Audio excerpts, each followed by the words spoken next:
Trabalho de conclusão de curso para o Bacharelado em Ciência de Dados, TCC 530, turma 14. Os integrantes do grupo: Ádila, Claudinei, Guilherme, João, Paulo, Renan, Ricardo e Rodrigo, e orientadora Catiane Elisa de Souza. Análise da distribuição de alunos estrangeiros no estado de São Paulo. Começamos o nosso trabalho entendendo que o crescimento da presença de estudantes estrangeiros nas escolas públicas paulistas tem impostos novos desafios. Além das barreiras linguísticas e culturais, essas crianças trazem consigo histórias de deslocamento e vulnerabilidade.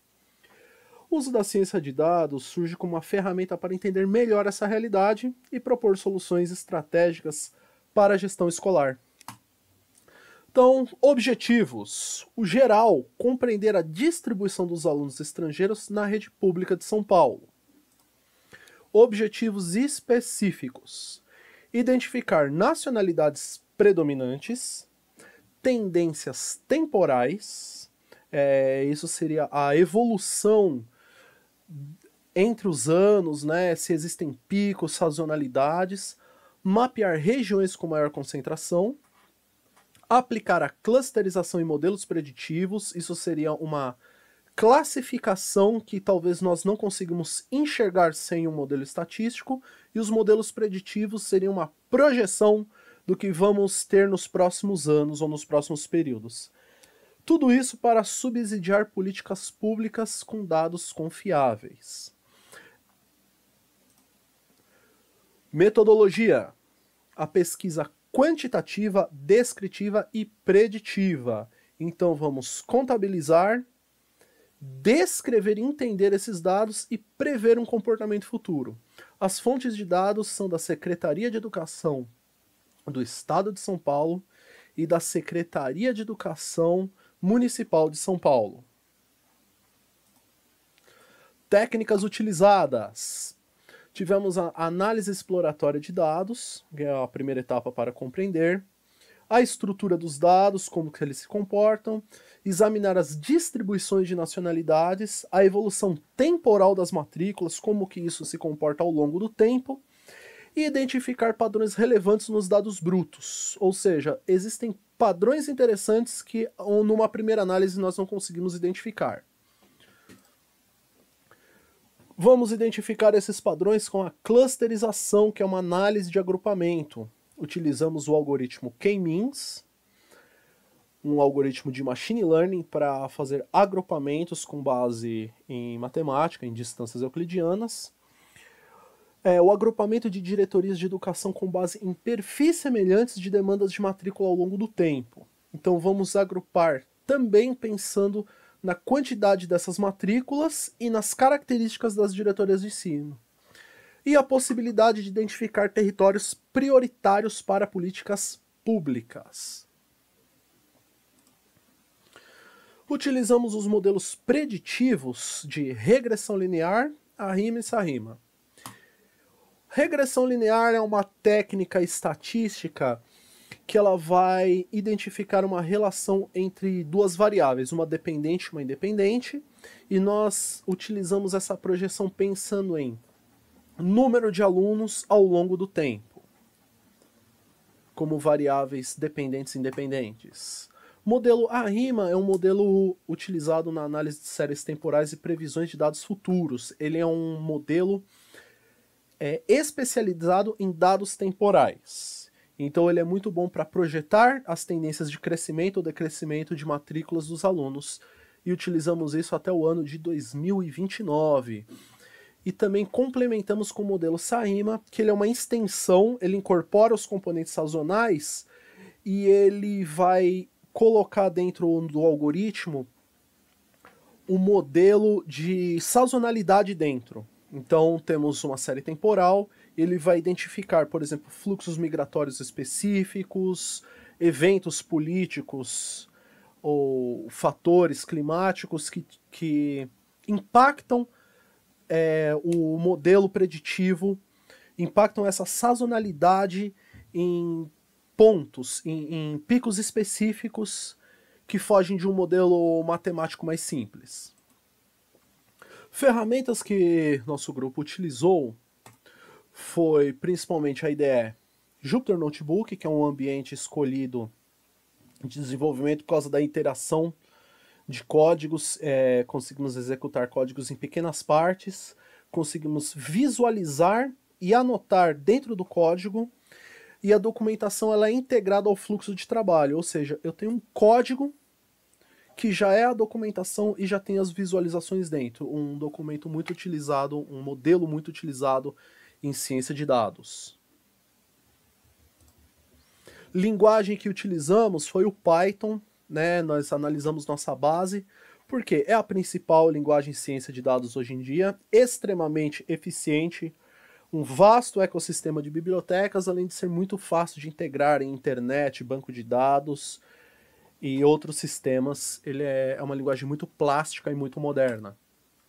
Bibliotecas que nós utilizamos foram o Pandas, que é uma biblioteca de limpeza e transformação e agrupamento em tabelas. O NumPy, que ele é uma biblioteca de álgebra linear, que ele trata as operações vetoriais e de matrizes em alta performance. Matplotlib e Seaborn para as visualizações e criação de gráficos.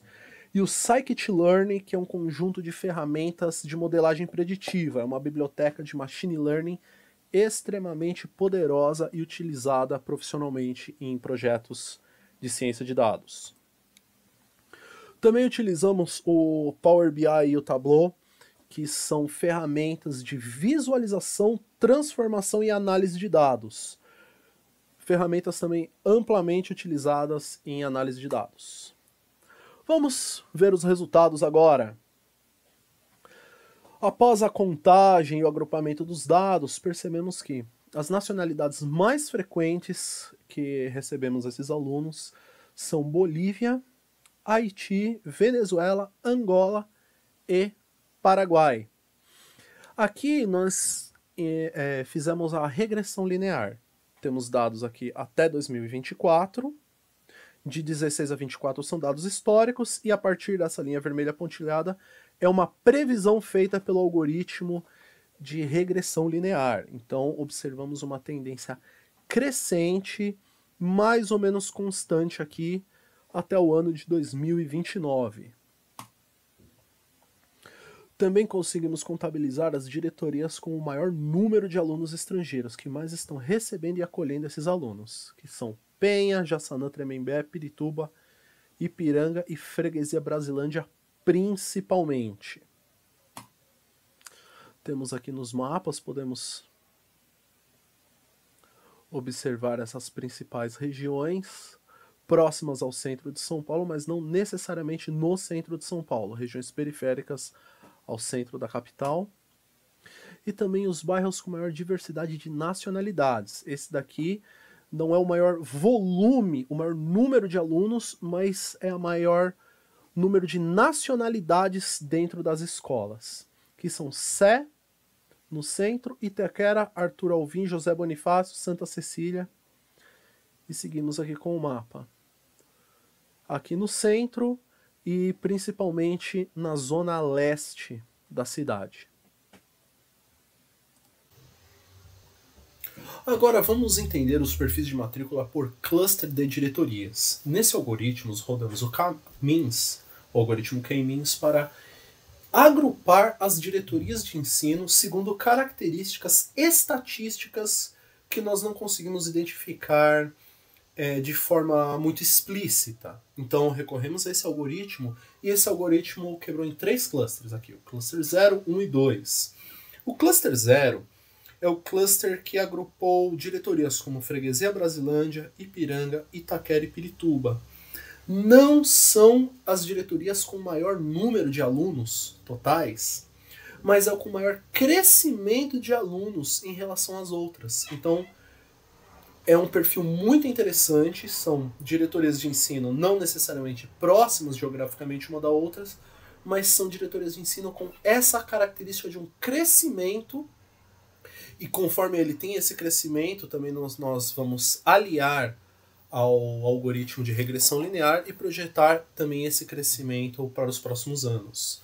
O cluster 1, ele é o cluster de maior concentração. Por exemplo, Jaçanã Tremembé pegou as diretorias de ensino que tem uma grande concentração de alunos, mas não necessariamente um crescimento muito alto. Como já tem muitos alunos e não tem um crescimento tão alto, é muito evidente que ela precisa de políticas públicas diferentes do cluster zero. Aqui alto crescimento, aqui um crescimento estável, mas extremamente volumoso nessas regiões. Já o cluster 2, nosso último cluster, ele é a exclusão dos dois clusters de cima. Eles são as diretorias de ensino que não se encaixam, que não têm o perfil das duas de cima, então ele é um cluster muito difuso. Tem diretorias de ensino com características bem diferentes, baixo número de alunos imigrantes, baixo índice de crescimento e uma diversidade maior de perfis. Então, os principais seriam o cluster 0 e o cluster 1.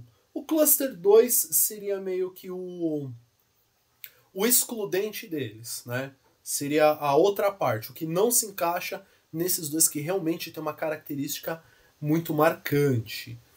Extremamente importante para um planejamento de políticas públicas futuras na área da educação. E chegamos à nossa conclusão, que o uso da ciência de dados se mostrou essencial para embasar decisões educacionais mais humanas, eficientes e inclusivas. Com a ciência de dados, nós conseguimos identificar as regiões que merecem maior atenção no presente e as que precisam de maior atenção num futuro próximo, que vão receber muito mais alunos imigrantes. A presença dos estudantes estrangeiros é uma realidade consolidada e crescente. A diversidade cultural está longe de ser um obstáculo e ela é uma riqueza. E quanto mais nós conseguimos compreender isso e incorporar na nossa sociedade, mais todos nós ganhamos. Esse trabalho contribui para fortalecer uma educação pública, acolhedora e conectada com os desafios contemporâneos. Muito obrigado.